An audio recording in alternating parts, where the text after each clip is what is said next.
Om Swastiastu, Assalamualaikum warahmatullahi wabarakatuh. Shalom, namo budaya, dan salam sejahtera bagi kita semua.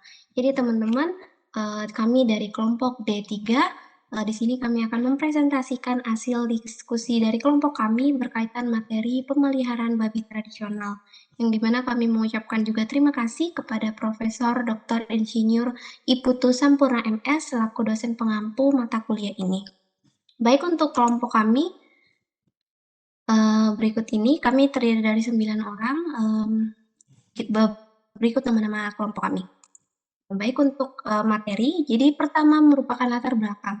Apa sih yang melatar belakangi dari materi ini gitu? Apa pentingnya mengenai peternakan babi tradisional itu?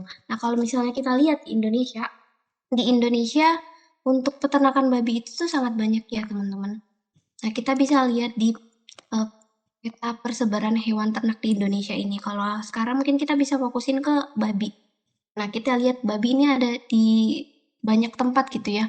Di Papua, Maluku, di Bali, di Sulawesi, di Kalimantan, di Sumatera gitu.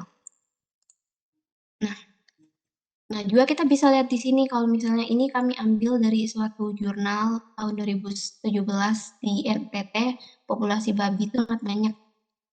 Nah, juga di sini kami mendapat informasi dari data Indonesia yang dimana dikatakan bahwa tahun 2022 populasi babi di Indonesia itu tuh sekitar 2,28 juta ekor gitu. Dan sekarang tahun 2023 namun kami belum mendapatkan datanya, tapi berdasarkan hal yang kami baca, sumber yang kami baca dikatakan bahwa itu juga lebih dari 7,28 juta.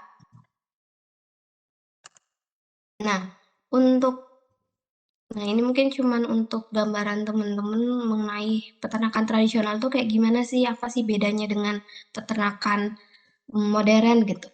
Nah, kalau misalnya kita lihat dari bentuk kandang, pembuatan kandang, kemudian dari dalam hal pakan juga itu tuh berbeda ya teman-teman. Dan semuanya memiliki kelebihan dan kekurangan masing-masing. Dan cara penanganannya pun juga akan ada yang berbeda seperti itu.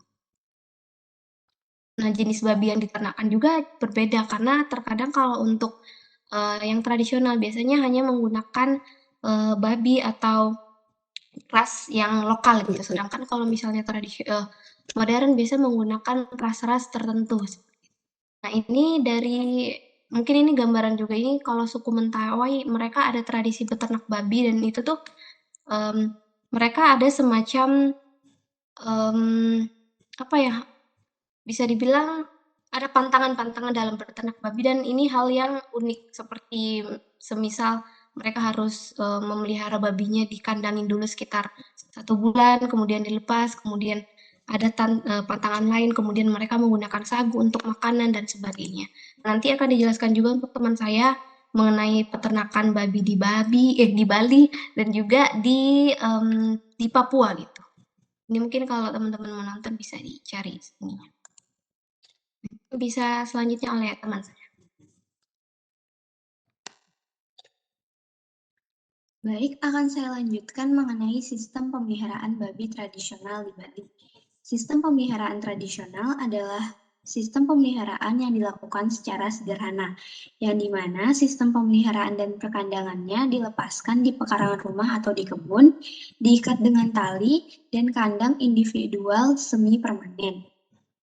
Pemberian pakan babi pada sistem pemeliharaan tradisional pada umumnya berasal dari limbah makanan rumah tangga, daun talas, dedak, dan konsentrat. Nah, sistem pemeliharaan babi tradisional di Bali ini umumnya memiliki tujuan pemeliharaan untuk pembesaran dan pembibitan. Sekian dari saya, selanjutnya akan dilanjutkan oleh teman saya. Oke, terima kasih atas waktunya.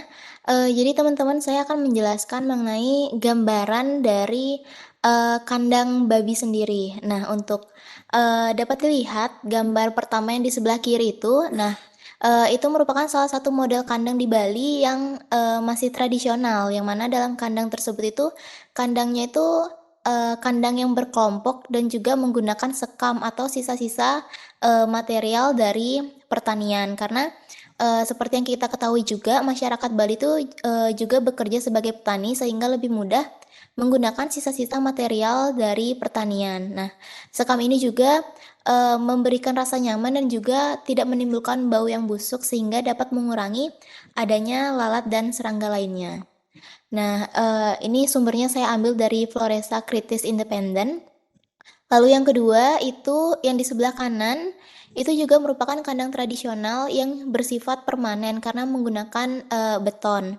Nah, dalam gambar itu juga merupakan kandang yang berkelompok, namun di Bali juga terdapat kandang individual atau yang biasa disebut dengan kandang batrai. Nah, pada gambar juga menjelaskan bahwa peternak itu sedang melakukan pembersihan pada kandang, yang mana merupakan salah satu sistem dari perawatan kandang babi tersebut. Mungkin dapat ditambahkan oleh teman saya. Terima kasih. Baik, terima kasih waktunya izin melanjutkan dari teman saya. Sekarang kita lanjut ke peternakan babi tradisional di Bali. Nah, seperti yang sudah dijelaskan tadi, bagaimana peternakan babi di Bali itu secara umum. Sekarang kita akan memasuki peternakan babi tradisional di Bali seperti apa sih? Yang pertama, pada gambar yang sebelah kiri, itu pada seekor babi itu diikat pada pohon atau seutas pemberat, yang dimana itu merupakan salah satu cara peternakan tradisional. Kemudian yang kedua, yaitu sistem kandang yang masih sangat tradisional, di mana tidak ada kandang baterai dan juga tempat dari babi tersebut masih berkumpul dalam satu tempat atau satu wadah yang disebut dalam bahasa Bali atau badan celeng. Baik, bisa di next. Nah, seperti apakah sistem atau peternakan babi tradisional di Bali? Nah, sistem tersebut tuh menganut semi-intensif, yaitu sistem pemeliharaan secara sederhana dan tradisional, yang dimana peternak masih berpegang pada sistem pemeliharaan tradisional yang berprinsip pada hal-hal modern yang sudah mulai diterapkan, seperti peternak yang sudah menyiapkan kandang, menyiapkan pakan jadi, dan mungkin ada beberapa yang diikat di pohon atau pemberat. Nah, dari sisi pengolahan limbah, secara tradisional itu kotoran babi akan dibiarkan begitu saja, yang akan dikumpulkan di tanah sehingga menyatu menjadi pupuk yang disebut dengan pupuk kompos. Baik, sekian dari saya, bisa dilanjutkan ke teman saya.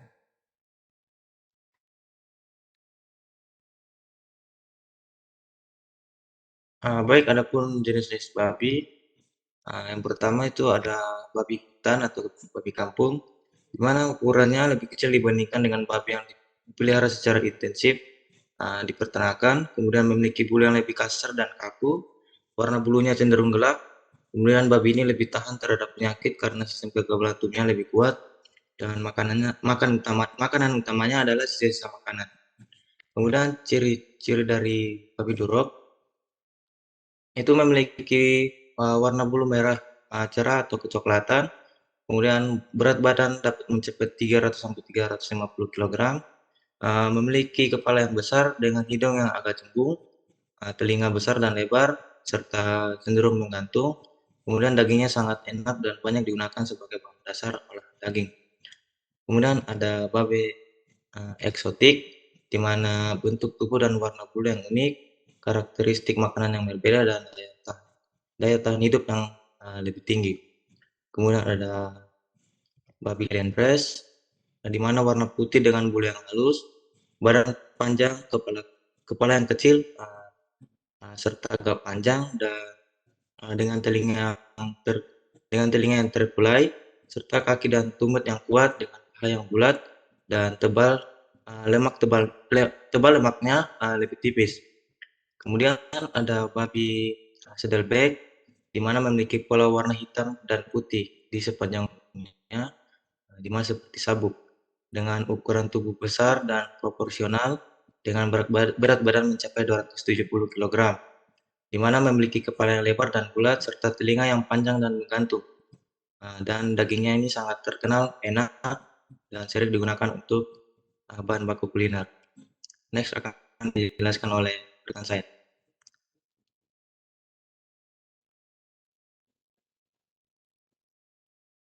Yang berikutnya itu ada pemeliharaan babi tradisional di Papua. Nah, Kabupaten Dogiai itu adalah salah satu kabupaten yang ada di Provinsi Papua. Sistem pemeliharaan di sana, yaitu semua babi dapat dibiarkan saja di lapangan atau halaman setengah tertutup. Nah, pada sistem ini, ternak babi diumbar begitu saja, atau tidak dikandangkan dan dibiarkan mencari makan sendiri.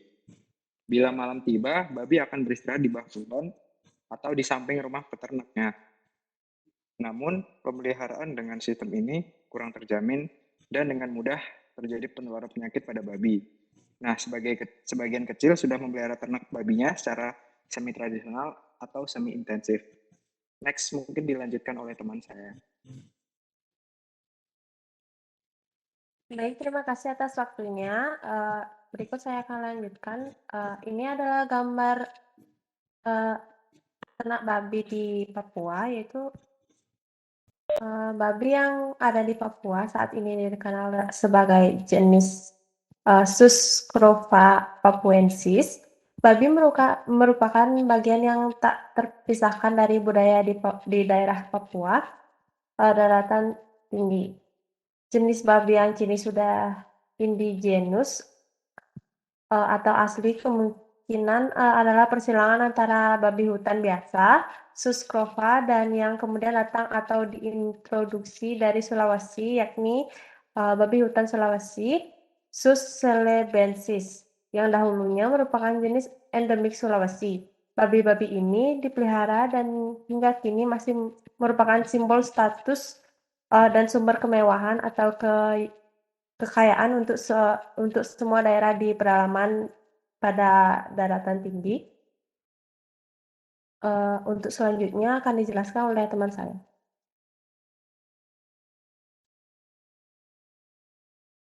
Selanjutnya adalah keuntungan dan kerugian dari beternak babi tradisional. Jadi yang pertama akan dibahas itu adalah keuntungan. Jadi peternak babi tradisional itu memiliki beberapa keunggulan, terutama bagi peternak yang mengadopsinya. Yang pertama itu ialah biaya rendah. Kenapa biayanya rendah? Karena peternak babi tradisional itu umumnya membutuhkan investasi awal yang lebih rendah dibandingkan dengan sistem peternakan modern yang intensif.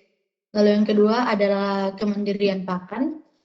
Jadi pemeliharaan babi tradisional itu memungkinkan peternak memproduksi pakan sendiri dengan memanfaatkan sumber daya lokal yang tersedia. Hal ini dapat mengurangi ketergantungan pada pakan komersial yang harganya itu cukup mahal. Lalu yang ketiga itu adalah keberagaman pakan. Dalam sistem tradisional, babi itu diberi makan dengan berbagai bahan pakan, termasuk semakan, rumput, hijau-hijauan, dan limbah pertanian. Keanekaragaman ini membantu memenuhi kebutuhan nutrisi babi secara alami dan dapat mengurangi risiko kekurangan nutrisi. Lalu poin keempat adalah pemanfaatan limbah pertanian. Sistem pemeliharaan babi tradisional dapat memanfaatkan limbah pertanian seperti jerami atau tahu sebagai pakan babi. Ini membantu mengurangi limbah pertanian dan meningkatkan efisiensi sumber daya. Poin kelima adalah ketersediaan sumber daya lokal. Ketersediaan sumber daya lokal itu membantu peternakan babi tradisional dalam menggunakan sumber daya lokal yang tersedia di sekitar peternakan, termasuk air minum, pakan lokal, dan bahan bangunan. Ini meminimalkan biaya transportasi dan ketergantungan pada input eksternal. Dan poin terakhir adalah keberlanjutan lingkungan.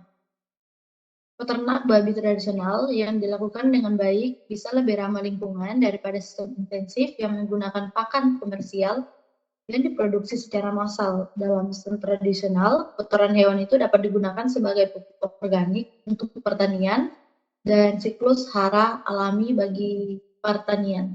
Selanjutnya akan dijelaskan oleh teman saya.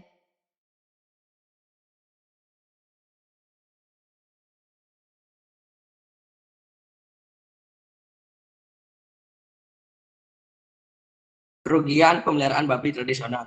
Yang pertama, banyak peternakan babi rakyat tidak memperhatikan situasi kandangnya. Yang kedua, letak kandang yang dibangun juga sangat dekat dengan pemukiman penduduk. Yang ketiga, begitu juga dengan peralatannya. Peralatan yang digunakan juga hanya seadanya. Yang keempat, ada pemenuhan karkas tidak baik. Yang kelima, rawan penyebaran penyakit akibat mobilitas manusia.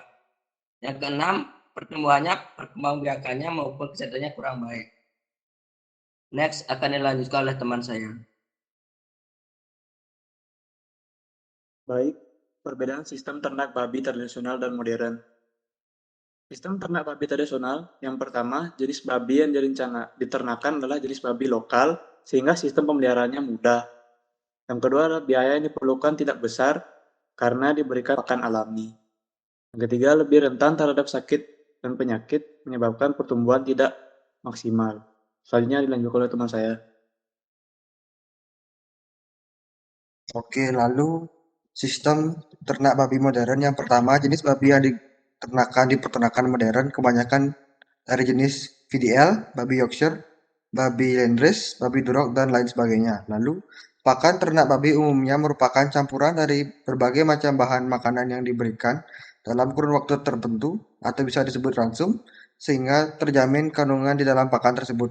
Lalu yang terakhir, menggunakan kandang permanen dan sistem biosecurity yang ketat supaya minim terjadinya penularan penyakit. Sekian dari saya, dilanjutkan oleh teman saya. Baik, di sini saya menunjukkan kandang babi modern yang biasanya bisa disebut dengan kandang baterai, dan di kandang babi modern ini sudah memakai biosecurity yang sangat baik seperti menggunakan sepatu boot, masker, dan penutup kepala. Next. Nah, dan yang berikut ini adalah kandang babi tradisional yang sering berada di peternak-peternak desa atau peternak-peternak awal, biasanya menggunakan kandang semen.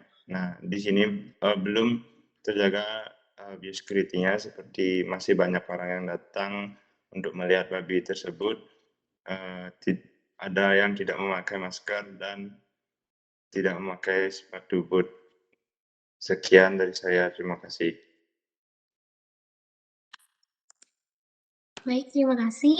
Oke, jadi berikut dari semua materi yang telah kami sampaikan, semoga teman-teman boleh memahami mengenai peternakan tradisional pada babi. Nah, jadi saya tutup dengan Om Santi.